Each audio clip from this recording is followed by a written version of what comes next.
Good morning, friends. Today, I'd like to address a very serious issue which is becoming more and more in the recent past. And I've had a lot of interactions with my friends, my colleagues, and whoever I come across. And this seems to be a very, very vital issue.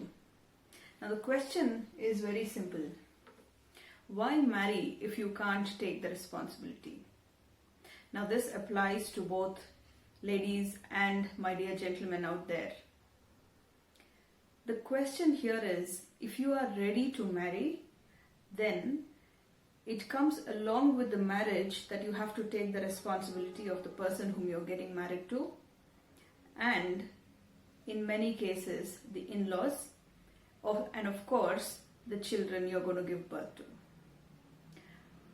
Well, let me not talk about the in-laws now. That's a whole different subject which I want to talk about, because there are many people who don't want in-laws in their house, and that's a different issue. I will address it in a different session.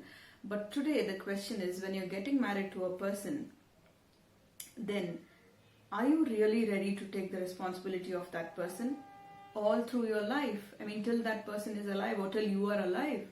And if you're giving birth to kids, are you ready to take the responsibility of that kids? Responsibility of the kids is not just a 1 day or a 2 day job. Like many learned scholars have told, it's a 20-year responsibility. So it's like a 20-year project. So the question really is, why are so many people getting divorced because of small petty issues?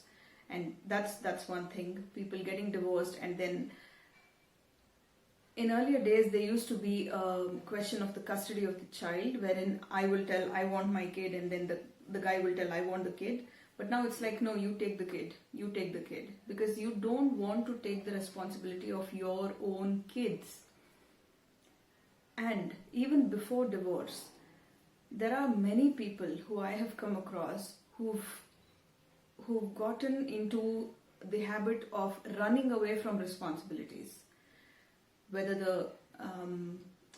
the lady in the house is working or she's a housewife, you don't want to take the responsibility of either the kid or the wife, and then you just want to do your own thing. You want to go to parties, you want to go to your corporate events, you want to go with your friends, and then you want to live your life. But what happens to the person at home?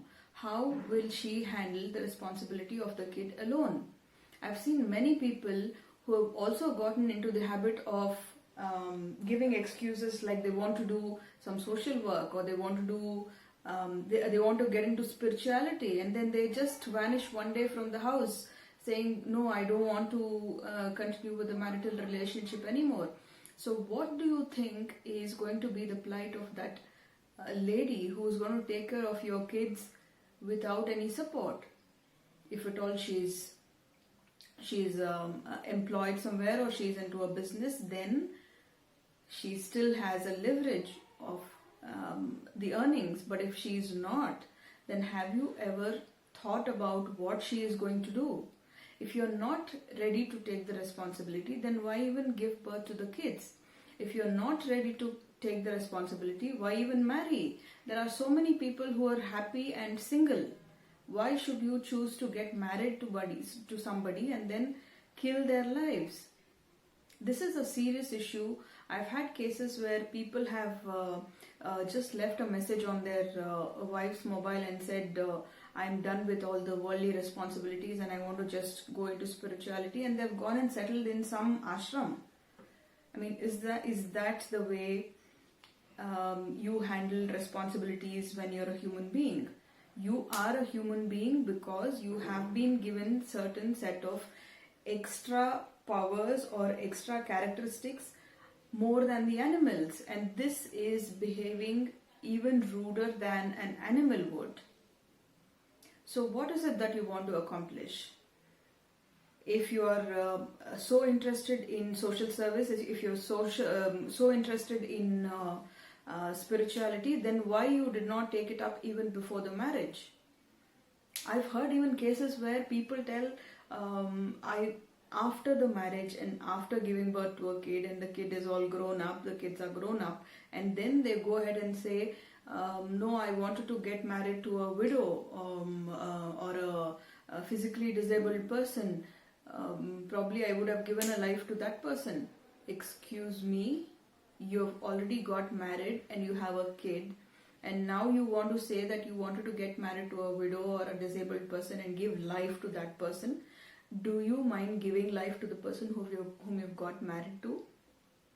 If you really had that intention of giving life to such a person, which is a very good thing, then why did you stop before your marriage? Why didn't you stop getting married to this person?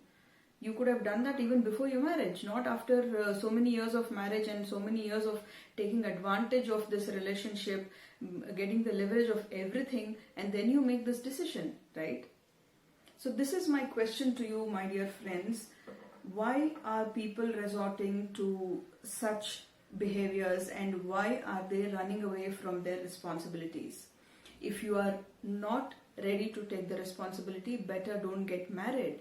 But if you get married, you better take the responsibility till the end of your life or till the end of that person's life and your children's lives as well. Thank you so much.